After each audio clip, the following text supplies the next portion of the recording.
या देवी सर्वभूतेषु मां सिद्धिदात्री रूपेण संस्थिता नमस्तस्यै नमस्तस्यै नमस्तस्यै नमो नमः। जय माता रानी। दोस्तों चैत्र नवरात्रि का अंतिम दिन और आज पूजा करेंगे मां के 9वें स्वरूप मां दुर्गा की 9वीं शक्ति माता सिद्धिदात्री की। पूरे विधि विधान के साथ दोस्तों 9वें दिन माता सिद्धिदात्री की हम पूजा करेंगे। माता दुर्गा का यह स्वरूप सिद्ध और मोक्ष को देने वाला है, इसीलिए मां सिद्धिदात्री कहलाई हैं। इनकी पूजा अर्चना करने से सभी कार्य सिद्ध हो जाते हैं, मनुष्य को मोक्ष की प्राप्ति होती है। मां दुर्गा के इस स्वरूप की पूजा देव, दानव, ऋषि, मुनि, यक्ष, साधक, किन्नर और गृहस्थ आश्रम में जीवन यापन करने वाले सभी भक्त करते हैं।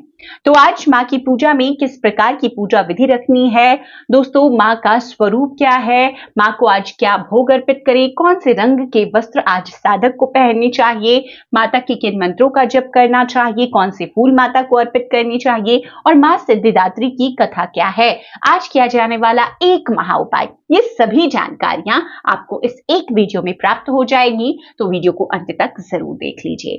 दोस्तों मां सिद्धिदात्री, इनकी पूजा आराधना से धन, यश, बल सब कुछ मिल जाता है साधक को।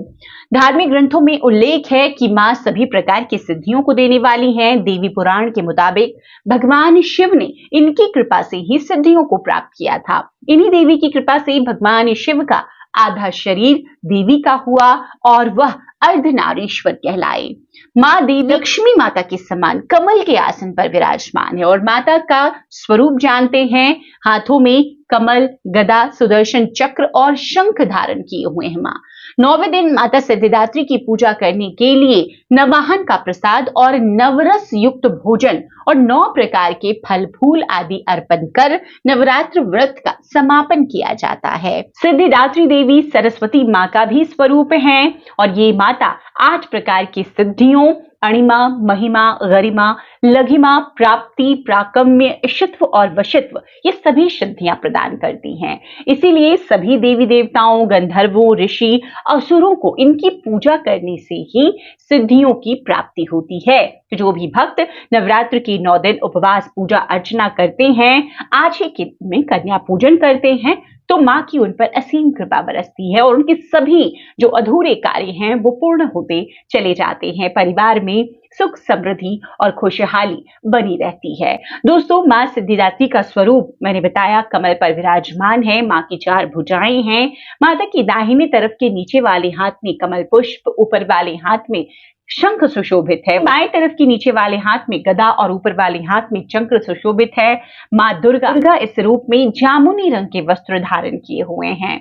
दोस्तों आज के दिन अब माता को क्या भोग अर्पित करते हैं, देखिए 9वें दिन मां सिद्धिदात्री को आज देखिए कन्या पूजन भी हम करते हैं, तो माता की भोग में ही हम पहले हलवा पूरी और काले चने की सब्जी बना करके भोग अर्पित करते हैं शुद्धता से। इसके बाद मौसम के जो भी फल है, जैसे मैंने बताया कि आज 9 प्रकार के फल, 9 प्रकार के पकवान माता को फूल अगर अर्पित करते हैं 9 प्रकार के, इससे मां बहुत प्रसन्न होती हैं। आज की पूजा में खीर और नारियल के भोग का भी विधान है, तो जैसा आप करना चाहें आप यह भोग रख सकते हैं। माता की पूजा करते समय आपको जामुनी रंग या बैंगनी रंग के वस्त्र ही पहनने चाहिए। देखिए ये रंग अध्यात्म का है और इस रंग से मां अति शीघ्र प्रसन्न होती हैं।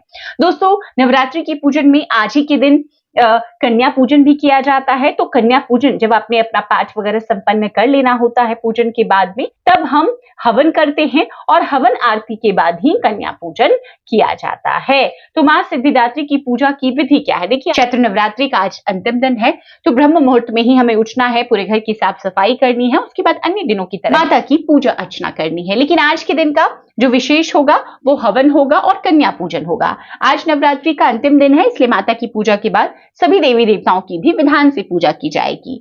तो माता का जहां पर भी आपने पाटा रखा है, बनाया है, वहां पर आपको विधि विधान से पूजन करना है। सबसे पहले गंगा जल का छिड़काव कर लें, दीपक जला लें, उसके बाद जो पूजन सामग्री जैसे कि जो फल है, जो भोग आप अर्पित करना चाहते हैं, सभी चीजें माता को अर्पित कर दें। देखिए हवन आज करना है पूजन के बाद में, तो आप हवन जरूर करेंगे। सभी देवी देवताओं के नाम की आहुति आपको आज हवन में जरूर देनी है। हवन के समय दुर्गा सप्तशती के श्लोक के साथ मां दुर्गा की आप आहुति दे सकते हैं या उनके मंत्र जो बीज मंत्र है मां देवी का ओम ऐं ह्रीं क्लीं चामुंडाय विच्चे स्वाहा इस मंत्र से 108 बार आहुति दें और उसके बाद में आपको आरती उतारनी है। तो हवन करने के बाद पूरे परिवार के साथ माता के जयकारे लगाएं, आरती करें और उसके बाद में कन्या पूजन आपको करना है। तो आपने समझ लिया, पहले विधि विधान से मां की पूजा करनी है, उनके प्रिय भोग उन्हें अर्पित करना है और उसके बाद में आपको हवन करना है। हवन करने के बाद में आपको आरती करनी है और आरती करने के बाद में आपको कन्या पूजन करना है और इसके बाद ही आपको, जो लोग नवमी की तिथि में व्रत खोल लेते हैं, पारण कर सकते हैं। तो कन्या पूजन में जैसा मैंने भोग में बताया, माता को हलवा, चना और पूरी का भोग लगाएंगे, खीर भी बना सकते हैं, नारियल भी आज आपको भोग स्वरूप रखना चाहिए। तो इन्हीं चीजों से कन्याओं को जिमाएंगे और बाद में आप खुद भी स्वयं भी पारण कर सकते हैं। माता के मंत्र जैसे कि प्रार्थना मंत्र मैंने बताया आपके साथ, तो माँ का सबसे जो लघु मंत्र है ओम सिद्धिदात्री देव्ये नमः, इस मंत्र को आप पढ़ सकते हैं या प्रार्थना मंत्र को पढ़ सकते हैं, माता की स्तुति कर सकते हैं और उसके बाद माता के नाम की आरती, आपको माँ सिद्धिदात्री की आरती आपको करनी चाहिए। अगर माँ सिद्धिदात्री की आरती नहीं करते हैं तो माँ पराअंबा, माँ दुर्गा की आरती आप करके अपने पूजन को आज के दिन संपन्न करेंगे। अब आज के दिन का देखिए एक विशेष उपाय। विशेष उपाय क्या है? आज के दिन आपने तमाम जो भोग अर्पित किए, जो मैंने बताए, एक खास भोग अपनी किसी मनोकामना से आप माँ को अर्पित कर सकते हैं। सफेद तिल का भोग, सफेद तिल से बनी हुई कोई भी मिठाई आप लाकर माँ को भोग स्वरूप अर्पित कर सकते हैं या आप सीधे सफेद तिल भी माता को अर्पित कर सकते हैं। इससे माँ बहुत प्रसन्न होती हैं और जिस भी कामना से आपने इस कार्य को किया है, आपकी वो कामना जरूर पूरी करती हैं। अब माँ सिद्धिदात्री की कथा, जो पौराणिक कथा है, संक्षिप्तता से इसी वीडियो में वह भी सुन लेते हैं। माँ दुर्गा की 9वीं शक्ति माँ सिद्धिदात्री ये सभी प्रकार के सिद्धियों को देने वाली है। नवरात्रि पूजन के 9वें दिन इनकी उपासना की जाएगी और इस दिन शास्त्रीय विधि विधान से निष्ठा पूर्वक जो भी साधक इनका व्रत करते हैं, माता उन्हें सभी सिद्धियों को प्रदान करती है। सृष्टि में कुछ भी उनके लिए अगम्य नहीं है। ब्रह्मांड पर पूर्ण विजय प्राप्त करने की सामर्थ्य माता में है। मार्कंडेय पुराण के अनुसार अणिमा, महिमा, गरिमा, लघिमा, प्राप्ति, प्राकम्य, इशित्व और वशित्व ये 8 सिद्धियां होती हैं। ब्रह्म वैवर्त पुराण के श्री कृष्ण जन्म खंड में यह संख्या 18 हालांकि बताई गई है। मां सिद्धिदात्री भक्तों और साधकों को ये सभी सिद्धियां देती हैं। देवी पुराण के मुताबिक भगवान शिव ने इनकी ही कृपा से इन सिद्धियों को प्राप्त की थी। मां सिद्धिदात्री की उपासना पूर्ण कर लेने के बाद भक्तों और साधकों की लौकिक, पारलौकिक सभी प्रकार की इच्छाएं, कामनाएं पूर्ण हो जाती हैं। सिद्धिदात्री मां के कृपा पात्र भक्त के भीतर कोई ऐसी कामना शेष नहीं बचती जिसे वह पूर्ण करना चाहे। वह सभी सांसारिक इच्छाओं, आवश्यकताओं से ऊपर उठकर मानसिक रूप से मां भगवती के दिव्य लोकों में विचरण करता है। तो दोस्तों, आज इस प्रकार से माता सिद्धिदात्री की पूजा आराधना संपन्न करनी है। आज चैत्र नवरात्रि का आखिरी दिन है, तो आज के दिन विधि विधान से कन्या पूजन हम कर लेंगे। उसके बाद जो भी दक्षिणा वगैरह आपको देना है, ब्राह्मण को भी आप दान स्वरूप कन्या पूजन में कन्याओं को दक्षिणा देने के बाद में दे सकते हैं।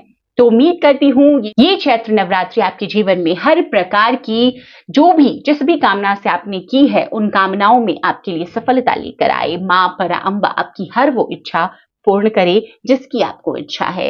वीडियो अगर पसंद आया तो लाइक जरूर कर दीजिएगा। चैनल पर पहली बार आए हैं, इस तरह की जानकारियां आपको भी अच्छी लगती है तो चैनल को सब्सक्राइब भी जरूर कर लें।